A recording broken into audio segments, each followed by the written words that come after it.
Hi, hello, and welcome to this episode of Geography Girl.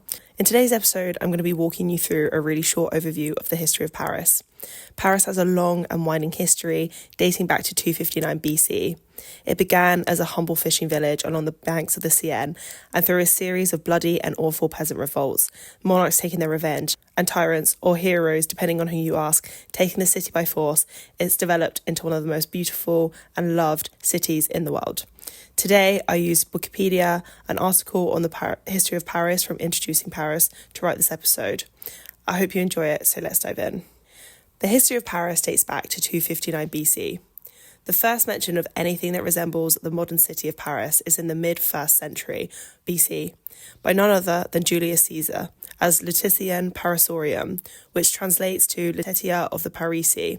It was later referred to as Parisian in the 5th century, and finally as Paris in 1265. If you know your Greek mythology, you might have assumed that Paris derives its name from the mythological Paris, who features within the story of the Trojan War. We won't go into the Trojan War because it's long and I find it boring and I don't really understand it, so let me describe him superficially. He's been described as having beautiful eyes, his hair soft and blonde, and his mouth charming and his voice pleasant. And as lovely as that is, actually, the French capital and the Greek character are not etymologically linked. The name Paris is actually derived from its earliest inhabitants, the Parisi, who are a Gallic tribe that lived across the banks of the Seine in the Iron Age during the Roman period. They were thought to be a sub-tribe of the Celtic Senones, who hung out in the basin of the Seine in the middle of the 3rd century BC. During the Roman period, Lutetia of Parisi was commonly known as Lutetia, and there are a few theories as to the etymology of these words, which have been interpreted as having its roots in the Celtic word lucot, or mouse, or from luto, aka marsh or swamp. According to Xavier Delamare, it could have derived from the Celtic word perio, or cauldron, and according to Alfred Holder, the name was compared to the Welsh perif, meaning lord or commander. Another, Pierre-Yves Lambert, proposed that Parisi translates to spear people, connecting the old Irish word car, aka spear. To me, the last one probably makes the most sense, as I don't understand what a cauldron or a mouse or a marsh would really have to do with the Parisi people. The Romans conquered the Paris basin in 1252 BC, taking over the fishing village and putting up shop throughout the 1st century on Paris's left bank. The Roman town of Lutetia flourished with baths, temples, theatres and an amphitheatre. During the 4th century, the city changed its name officially to Paris. Within this period, the city faced threats from Attila the Hun, who ruled in the Central and Eastern Europe. The inhabitants of Paris were not having any of it and were able to save themselves thanks to Providence and the ethereal intervention of the patron saint of the city, Saint Genevieve. Paris became capital for the first time in 508, when the first king of the Franks, Clovis I, meaning famous warrior, became the first king of what would become France.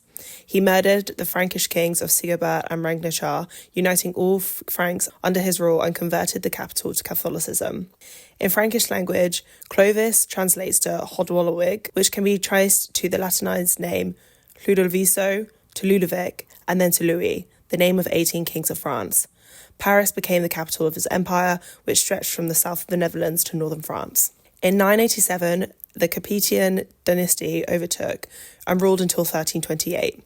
During this period, in the 11th century, Paris became to prosper, being big in the silver trade as a route for pilgrims and traders. One of the best reasons why Paris was able to retain its clout as capital was due to the development and the reputation of the University of Paris. This became possible due to the continual growth of Parisian schools, which all clustered on a hill called Montagne Sainte-Geneviève. These schools provided 3 levels of education: the baccalaureate, which included grammars and dialects, licence, which included arithmetic, geometry, astronomy and music, and the doctorate, which included medicine, canon law, and the most important science, theology. In the 12th century, following uprisings of students and professors, King Louis IV, now known as Saint Louis, appointed the chaplain Robert de Sorbonne to create Sorbonne College, and so a religious community was born, offering free board and lessons to the rich and the poor, irrespective of family or geographical background, and so an elite school rose. This period is known as the Golden Century of St. Louis. Paris was Europe's centre of arts and intellectual thought, and Sorbonne College laid solid foundations as a notable college of theology. The Kingdom of France was at its political and economic height, commanding the largest army in Europe and ruling the largest and wealthiest kingdom. During the 14th century, there were 3 insurrections. The first, in 1358, was the biggest popular revolt before the famous French Revolution in 1789. It lasted 2 months, where peasants from all over the north of France destroyed castles, manors, and savagely killed noblemen. One group, is chronicled, spit-roasted a nobleman and fed him to his wife. The revolution began just outside of Paris and was known as the Jacquerie, a nickname for common-born soldiers. They rampaged across the countryside, causing chaos in a way that was carefully planned and executed. At the time, Paris was in the hands of a revolutionary leader named Etienne Marcel, who had staged a coup against the crown and its noble supporters 3 months prior. The Jacquerie coincided with royal forces beginning to move against Paris and its allied towns, but suppressing the hatred towards noblemen required brute force. Bloody battle ensued, all disastrous for the Jacks. In one example, a nobleman burned 600 alive in a church they were hunkering down in. With towns in the vicinity closing their doors to refugees and having destroyed the castles of the noblemen, the Jacks had no refuges of their own. Some fled to forests or caves, but most were slaughtered in open countryside. There were 2 more riots in the 14th century, the Maillot Uprising in 1382, otherwise known as the Tax Riot, and the Capuchin Riot in 1413. All 3 of these were part of the 100 Years' War. As if this was not enough, 14th century Paris was hit hard by the bubonic plague, killing people in their thousands. At the end of the 100 Years' War, Paris was in dire straits and not even Joan of Arc could save the city, with it falling to the British. In 1431, King Henry VI of England was crowned King of France and England, and for the next 5 years, the English were in charge. France managed to take back the crown, and by 1528, the city was the largest in Western Europe. In the next century, the city saw the butchery of Huguenot Protestants in Paris. Particularly dark and bloody was the St. Bartholomew's Day massacre, where anywhere between 5,000 and 30,000 were murdered. King Henry III tried to find a way of bringing peace between the Catholics and Protestants, but he was soon run out of the city in the Day of Barricades in 1588 and killed in the following year. In the 7th century, deep levels of poverty had led to a series of civil wars between 1648 and 1662. Parisians took up again against the king in a long revolt called the Front Parlementaire. In the end, it weakened the national economy, with poverty spreading further throughout Paris and facilitated an emergence of the absolute monarchy.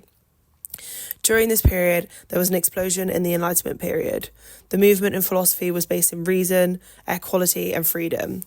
Philosophers such as Voltaire wrote of needing social economic equality, and that paved the way for the revolution and the decline of the divine right of the belief in the divine right of the monarchy.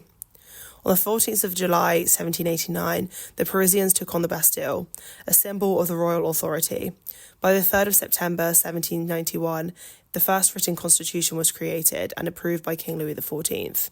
On the 10th of August 1792, Parisians attacked Tuileries Palace and the king's constitutional rights were suspended. The monarchy was abolished and a new parliament and republic was proclaimed. This was not accepted by monarchic groups and Jacobins, and there were uprisings, but they were all repressed by the army until Napoleon Bonaparte came through and overruled the Directory in 1799 and became the first consul. He ruled for the next 15 years, in which time he built the Arc de Triomphe. By 1815, the empire of Napoleon was done, with him being defeated at the Battle of Waterloo. What followed was a period of political uncertainty, until Napoleon's nephew took by a coup d'etat and became Emperor Napoleon III, and transformed the city through urban development from the likes of Baron Haussmann, changing the city's very structure in the next 17 years. By 1871, Paris was conquered by the troops of Prussia, and by the end of the 1880s, the Third Republic was proclaimed. This new era of government brought with it economic growth, bringing with it the construction of the iconic Eiffel Tower, an infamous symbol of Paris. In the 20th century, much of Paris was decimated in the First and Second World War, coming under Nazi occupation until Parisians freed themselves in August 1944. In the late 1960s, the city again became the stage of protests, with protests of May 68 becoming the largest student protest in the history of France, bringing the city to a grinding halt. The president, Charles de Gaulle, fled to West Germany, and those in charge feared again civil war. What began with far left students protesting capitalism, consumerism, and American imperialism, the trade unions called for sympathy strikes, which involved 11 million workers, 22% of France's population at the time. This period is considered a key turning point in the nation's morale, social, and cultural values and identity. And I think that's enough for today. I hope you enjoyed this look at the history of Paris. I know it was a very high-level look and it by no means covered it all. I'm sure in my summary I skated over quite a lot, so please let me know in the comments what you think were the most defining periods in the history of Paris. And I hope you enjoyed today's episode. Please give us a like if you liked and subscribe for more. I bring out new episodes every Tuesday, and I'll see you next time. Goodbye.